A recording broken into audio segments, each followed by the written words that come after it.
Good day. My name is Remy Nicole Canis Paraben. I'm a 7th grader here at Mountain Middle School in the city of Forest Park, and I'm competing for FCCLA's STAR event, Public Policy Advocacy, and I'm advocating to abolish ICE. My concern is that people do not see and understand the way the U.S. Immigration and Customs Enforcement is torturing and traumatizing families. My goal is to bring national attention to the immigration issue involving the U.S. Immigration and Customs Enforcement. I want to be a voice for individuals who are being mistreated in these facilities.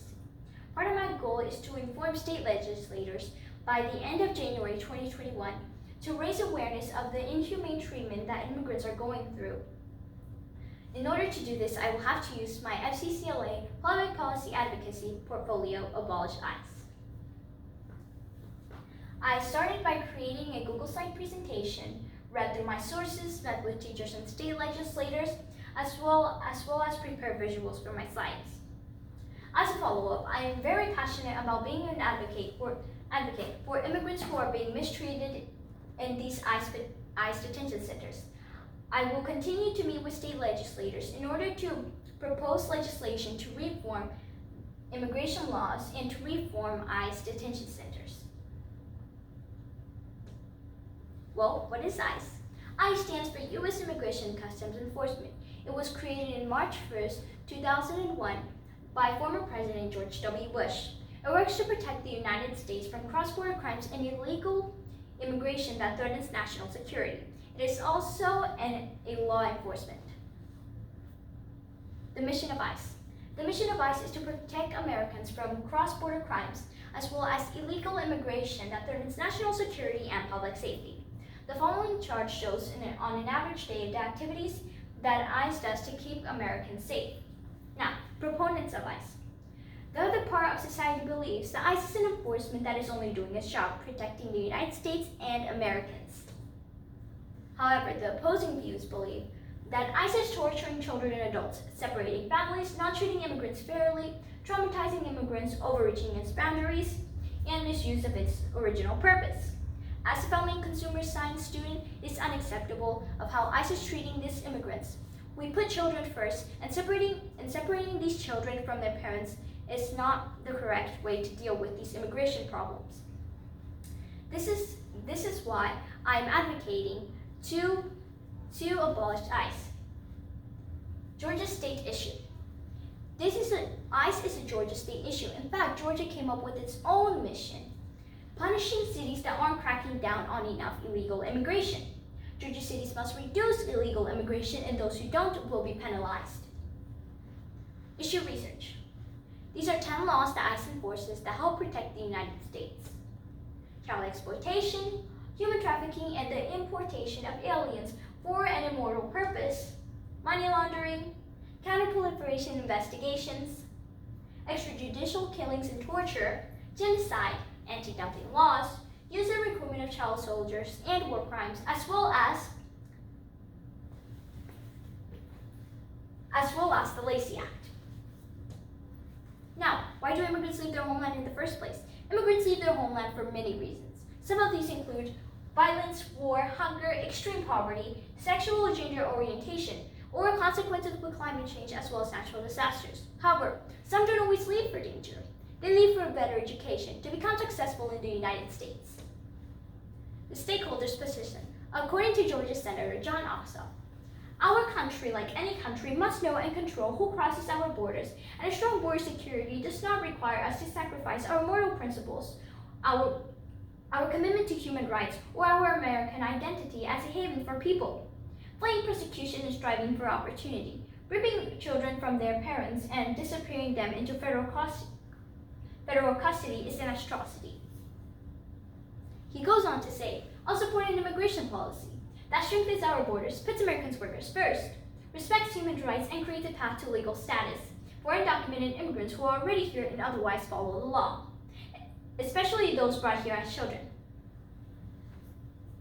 Families will be reunited. According to current President Joe Biden, on February 2nd, he has worked to eliminate laws that are causing these family separation in these ICE facilities. He also elected the first Latino and immigrant by the name of Alejandro Mayorkas. He is now the current and new Secretary of the Border Patrol. The majority are innocent. NBCNews.com reports, according to the Bureau of Justice Statistics, which said non-citizens accounted for roughly 1/4 of all federal drug and poverty crime arrests. But they go on to say, but the reports show that most of the arrests of non-citizens were for immigration offenses, not violent crimes. Immigrant conditions in ICE detention centers. Innocent children are tortured. Families are separated into different jails. Adults and children are kept in cages. They are also to use tinfoil and mats as blankets and a bed. If an immigrant is the parent, so if the parent is an immigrant and the child is a citizen, they are at risk of living in 2 different countries. The U.S. Immigration and Customs Enforcement is unsanitary. According to American Oversight, member Congress who visited a Border Patrol facility in Texas reported being told by a detained woman that they were told to drink from toilet bowls due to the lack of running water. More than 700 immigrants were infected with mumps. They are being exposed to more and more diseases in these ICE detention centers, and on top of that, they aren't even receiving the medication or the medication attention they need. My goal was to bring local and state attention to the immigration issues. To do this, I met with state legislators to discuss this issue, raise awareness, and get the attention of everyone. My second goal was to initiate reform in these ICE detention centers by organizing information for reform and using my FCCLA portfolio. My elevator speech. Good day. My name is Jeremy Nicole Candice Parabin. I am a 7th grader here at Babb Middle School in the city of Forest Park. I am competing in FCCLA's Public Policy Advocacy Star event. I am advocating for immigration reform. It has been brought to my attention of all the inhumane treatment that has been conducted in these ICE facilities. I propose immigration reform that will treat immigrants fairly. A former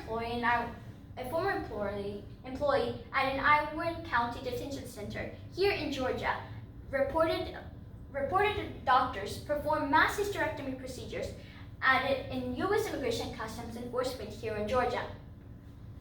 These procedures were conducted on multiple women, and these procedures were also unwanted.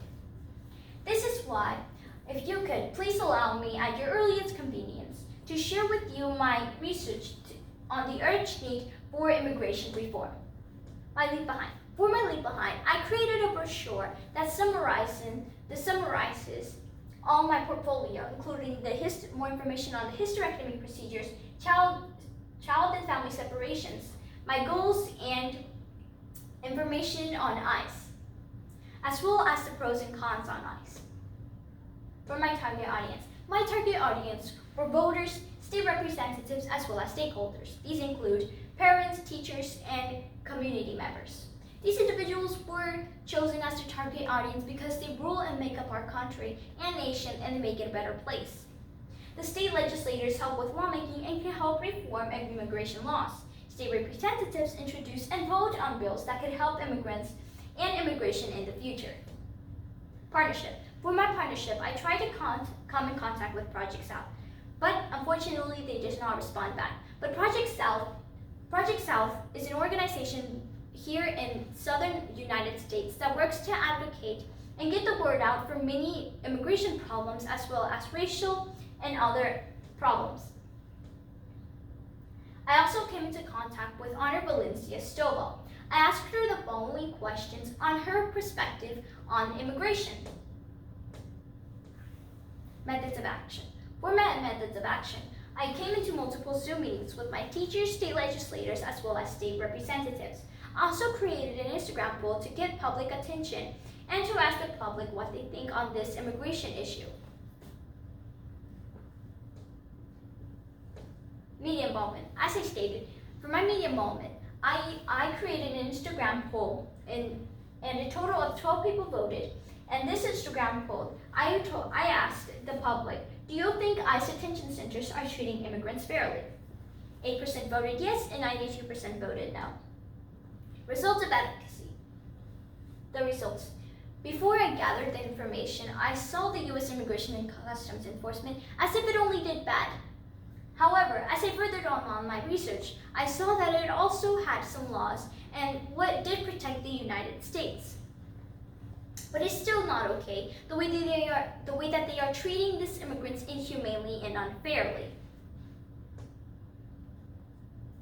This is why the treatment needs to be reformed.